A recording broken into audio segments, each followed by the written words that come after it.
आज मी आणि मुलांनी रोजच्या रूटीनमधून ब्रेक घेत कंट्रीसाईड एक्सप्लोर करायचे ठरवले।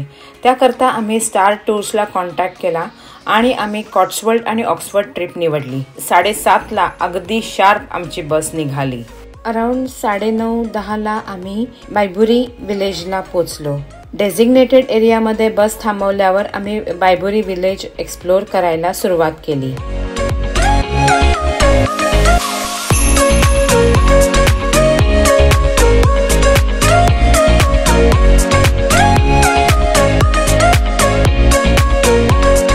बायबुरी विलेज हे 14व्या शतकातील खोल नदीवरील अतिशय सुंदर गाव आहे। इथलं मुख्य आकर्षण म्हणजे इथली स्टोन कॉटेजेस, त्यांना आर्लिंग्टन रो पण म्हटलं जातं। दरवर्षी यूकेला पर्यटक मोठ्या संख्येने भेट देतात आणि बहुतांश पर्यटक कॉट्सवोल्ड बायबुरीला नक्कीच आवर्जून भेट देतात। सिरियसली हे तुम्ही मिस करूच शकत नाहीत। माझ्या मागे हे जे तुम्ही 11 नंबरचं कॉटेज बघत आहात ते तुम्ही इतर हॉटेल सारखं बुक करू शकता। या गावची लोकसंख्या जेमतेम 1000 आहे आणि गावातली लोक अतिशय त्यांच्या या जगात आनंदी असल्याचं जाणवते।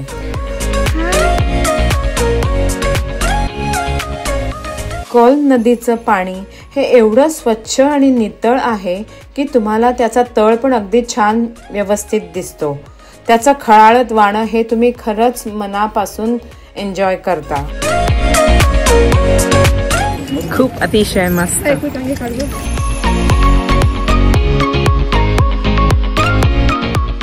स्वप्नवत वाटणाऱ्या या टुमदार बंगल्यांच्या गावात आम्ही मनसोक्त फिरत होतो। ऑफिसचा स्ट्रेस काय याचा खरंच विसर पडला। मला हा प्रत्येक क्षण भरभरून जगायचा होता। आणि तुम्हाला माहित आहे का, हीच कॉटेजेस सिम्बॉलिक आयकॉन म्हणून यूकेच्या पासपोर्टवर पण आहेत। आता आपण ज्या वाटेने जात आहोत त्याला रॉक आयल असे म्हणतात। 1902 सालातील इंग्लंडमधील one of the oldest trout farm इथे आहे। हे एकंदरीत 15 एकरवर बसलेलं फार्मलँड आणि ट्राउट हॅचरी आहे, जे दरवर्षी अराउंड 6 मिलियन ट्राउटचे मत्स्योत्पादन करतात। तुम्ही इथे ॲट ॲडिशनल कॉस्ट फिशिंग शिकू शकता आणि तेच तुम्ही इथे तुमच्या कुकिंग डिश मध्ये वापरूही शकता। आणि मग कॉफी आणि केक तर झालाच पाहिजे। आता आम्ही आमच्या पुढच्या प्रवासाला निघालो। Burton on water. आमची टूर गाईड अगदी व्यवस्थितरित्या ऐतिहासिक या जागेची माहिती देत होती। बर्टन ऑन वॉटरला जाताना आम्हाला मध्ये हे एक टुमदार गाव लागलं। रस्त्याच्या दुतर्फा टुमदार बंगले अतिशय दिमाखात उभे होते। तुम्हाला एक लक्षात येतंय का, कुठेही गाड्यांचा गोंधळ नाही। आता आम्ही बर्टन ऑन वॉटरला पोहोचलो आणि बर्टन ऑन वॉटरला व्हेनिस ऑफ कॉट्सवोल्ड पण म्हटलं जातं। या गावाच्या मधोमध अशी एक नदी आहे आणि या नदीवर 5 छोटेखानी पूल आहेत। आणि गंमत म्हणजे त्यातल्या फक्त एका पुलावरून गाड्यांची ये-जा होते।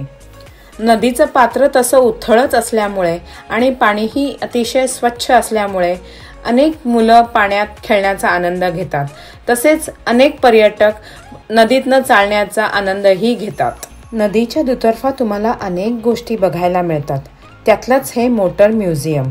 पण हे ऑप्शनल आहे, ज्यांना कोणाला गाड्यांची हौस आहे ते जाऊ शकतात। कॅन्डल्स म्हणजे इथल्या लोकांचा अतिशय जिव्हाळ्याचा विषय। अनेक प्रकारच्या कॅन्डल्स तुम्हाला इथे बघायला मिळतील। निरनिळ्या वासाच्या, आकाराच्या, रंगाच्या, विविध रूपांत कशा त्या सजवायच्या, अतिशय याची मांडणी आकर्षकरित्या केली होती। त्याच्याच बाजूला क्रोकरीचं दुकान पण टुमदार आयटीत उभं होतं। आत अतिशय युनिक अशा वाटणाऱ्या ग्लास, प्लेट्स आणि काचेचे निरनिराळे प्राणी, अतिशय छान असं त्यांचं प्रदर्शन होतं।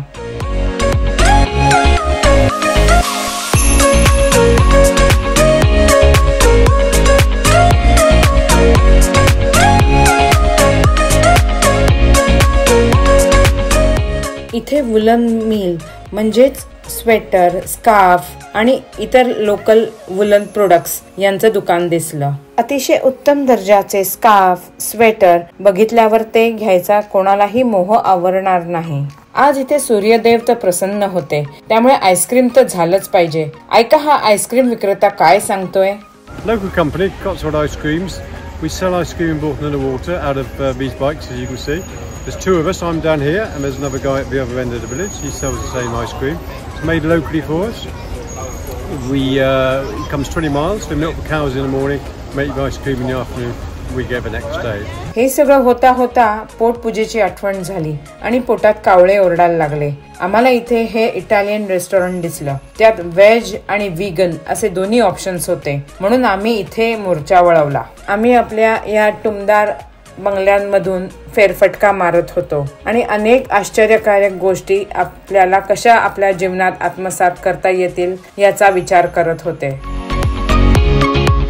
सगळे तरुण एकत्र बाईकवर जाताना बघितले आणि मला तर एकदम जो जीता वही सिकंदर या सिनेमाचीच आठवण झाली. आता आम्ही आमच्या बसची वाट बघत होतो, ते ऑक्सफर्डला जाण्यासाठी. माझ्यापेक्षा मुलांना ऑक्सफर्ड कॅम्पस आणि तिथल्या अनेक एज्युकेशन रिलेटेड संस्था बघायच्या होत्या. ऑक्सफर्ड या शहराविषयी अजून जाणून घेण्यासाठी भेटू पुढल्या व्हिडिओमध्ये, म्हणजेच या ट्रिपचा भाग 2 मध्ये भेटू. मी ह्या सर्व टूरचे डिटेल्स डिस्क्रिप्शन बॉक्समध्ये दिलेले आहेत. तुम्हाला जर हा व्हिडिओ आवडला तर लाईक, शेअर आणि सबस्क्राईब करा. आणि तुम्हाला जर UK पर्यटनाविषयी काही माहिती हवी असेल तर नक्की सांगा. मी तुम्हाला त्याची माहिती पुरवण्याचा नक्की प्रयत्न करेन. धन्यवाद.